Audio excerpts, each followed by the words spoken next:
Assalaamu calaykum waraxmatullaahi wabarakaatu. Halkani waa Wadani Podcast. Waxaan inii furaya anigoo ah Abwaan Saki iyo walaasheena soo dhawow. عليكم السلام ورحمة الله وبركاته وعليكم السلام يا أبو أنسكي هذه Waan أصحاب تاعك وحرم بيجكاga kaa qaadnay. Dhowr clip baan caawa noo hayaa oon ka tataaban doono ama aan eegi doono. Waqtiyo naga khasaarine waynu bilaabanaynaa. arkayay ra'iisul wasaare Xamse oo culimada maagay oo wax qalad ku maagay siyaasigu markuu iska yimaadaba inuu culimada iska maago oo iska xagxagto dhaqan bay u tahay maalin dhaweyd mid kaalkacay ka hadlahay oo lahaa culimadu hadday shabaab ka hadli waayaan masaajidda waa ka xilxilahaya waanigi waagi ka hadlay maxay kula tahay arrintan uu Sheekh Umul ka dhawaajiyey siyaasiyiinta in ay magaranaysaa marka siyaasi cusub uu yimaadaba uu culimada u qabsado والله كل يدك وكلا فكرة أنا كلا دوين بالهذا قفص وحواركا كان قال كعيبة بقى وجيبه حتى وذات كل شيء جيو لكن أما ما أرق بسياسيين هيستعلوا ماذا أنت بدن أنا حاجة كمان أرق I think kan kalkacyo waxa weeye waa wadaadkii hadda ka hor odhan jiray masaajidada waa la xirxirayaa oo waxaan malanayaa inuu kasoo jeedo weliba Puntland inuu kasoo jeedo ma garanaysaa odhan jiray waxa ehelkiisana dad ehelkiisaa la dilay oo dadkan khawaariijta ay dishay markaas wuxuu yiri markaa haddaan masaajidada wax looga sheegaynin dee waa la xirxirayaa buu yiri moogta ما أركن أنا نكاس لقيها بين أركان حسسنا marka kulay labadanba culimada iyo siyaasiyiintuba way kala gambadaan horta anigu intaan ogahay iskuma fashiliyaan waayo labadooda fashil weyn baa ama siyaasad ka taagan ama diintii xaggeeda ay ka taagan yihiin culimada laftigooda laakiin wax dhiba uma arko haddii uu ra'iisul wasaaruhu uu yiri maadaama aad idinka roolkii diinta xambaarsan tihiin waxaan dadka lagu leynayana ay tahay diintii idinka aa cilmiga u lahaydeen oo soo barateen waa inaad naqdidaan oo tidhaahdaan annagana ma matalaan waa dad noocaasa maaha waxaa iga soo galay adinka iga soo galay hadda ma way maqashaa malaynaya aad iyo aad ku soco telefonka igu xiran yahay adinkaa soo galay marka waxa weeye wax dhiba uma arko hadduu yidhaahdo naqdiya oo waxaad tidhaahdaan nimankaasi way qaldan yihiin dadkana ay ka wacyigeliyaan waxa ay wadaan waa wax qalada wax diin ah ma aha oo wax lagu naar mudanayo actually wuxuu u sheegay aniga waxaan isleeyahay sheekh umul hawshu gabay buu ninkani sheegayaa laakiin soo lama odhan karo anagu soomaalida marka hore dowladnimada sidaan u naqaanaa khaldan dowladdu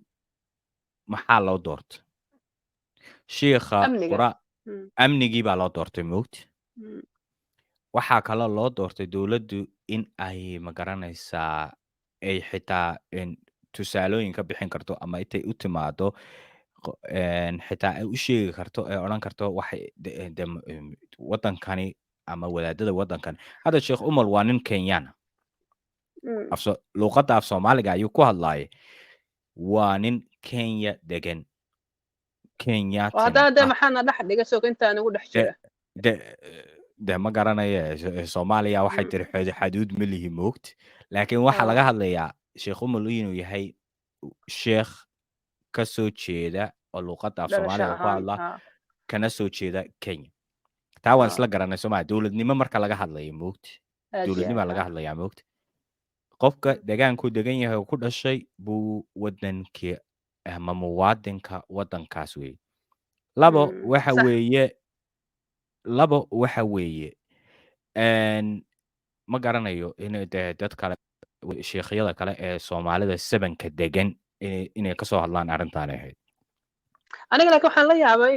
maxaa shiiqan isaga waaba youtuber sheekh umar baan sire waay isaga waxaasoo shiiqa uga jawaabayaa ninkan dhextaal buu ka dhigay culimadoo dhan buu la hadlayay moogta laakiin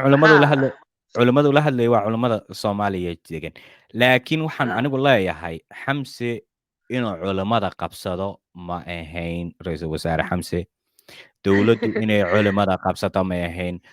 shacabkan oo dhan waxaa mas'uul ka ah dawladda mas'uulka ah dawladda waxay gabtay ma garanaysaa inay background check dadka ku samayso dawladda waxay gabtay safety-gii inay dadka siiso dawladda waxay gabtay shaqadii ay gabtay waxay ku leedahay culimada u saaraya culimada quraan dhig baa lagu yiri mise waxa lagu yiri waa dad shacabku intay doorteen yiraahdeen shacabuna may dooran dawladdan Muqdisho ka jirta maanta waxa baarlamaanka doortay laakiin baarlamaanku dad baa soo doortay ma ogtahay majority-ga dadka gobolada degan ama khalad lagu siiyo ama sax lagu siiyo dadkaas ay medelayaan moogta marka dawladdani markii ay ka soo bixi weyday shaqadeedii waxa ku leedahay sheekhyadu ma waa sameeyaan sheekhyadu ma askar bay haystaan sheekhyadu ma wasaaradahay ka shaqeeyaan sheekhyadu ba salary baa lagu siiyaa contradiction-kan meeshaan taagan waxa weeye in fara badan baan waxaan maqlaynay sheekhyadu haddayna matalaan iyaga xilkana loogu dhiibo ha baxaan baarlamaanka ha fadhiistaan ragganna ha iscasilaan abadan waxa weeye ani waxaan isleeyahay labada dhinacba fashil baa ka taagan waa kala aragtina waan noqon karnaa dee Bwansakiyo anigu waxaan u haystaa yani qof walba waxa uu qusayso dhakhtar lafaha qusayso haddii la yidhaahdo maxay ahayto indhaha ka shaqeeya ka waran marka nimankan aniga wadaadada ah diinta iyaga khusaysaa oo yacni cilmigeeda u leh in ay qofka ku qaldama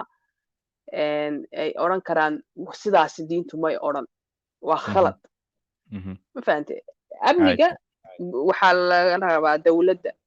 laakiin haddii wixii maskax wareesis tahay oo diin may noqoto waxay ahayd culimmada laftigooda ma aha inay wax qabtaan laakiin inay marmar ka hadlaan oo baraarujiyaan oo dhalinyarta dhahaan waxaas waa lagu naar mudanayaa waa wax dhib ah waa waxaan ku baaba'nay waa wax na soo rogay laakiin anigu sheekh mid baan ku raacsan oo inta ugu dambeysay uu leeyahay gawaadhi xabadu karin baa saaradiina anaga hana mahaligeyn balaan aan raadiya intaa bal ay dhaheen ninkii quraanku waa makhluuq dhihi waaye waa la dilaya qoorta loo xasaynaya ragna waa soo istaageen imaam axmed iyo rag laho waxay yidhahdeen maya nin la xidho iyo nin la dilo ragna way iska xeeladaysteenoo seeftii xabadday ka xeeladaysteenoo xoogaa maaragtay way laalaabkaasay galeen eed male markaas marka dadna way ka gaabisteen dadna waxa weeye waa loo dilay arrinkan culimo fara badan baa loo dilay isaga laakiin wuxuu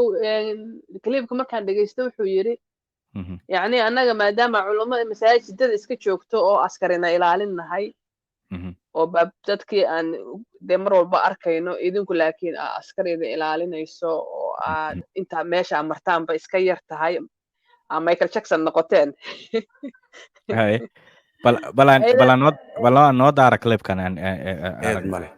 marka waxaan ka wadaa eedayntan iyo maagida faraha badan culimada la maagayo gar ma aha saxna ma aha culimada la nabad geliyo waxay hayaan ee ummadda ay u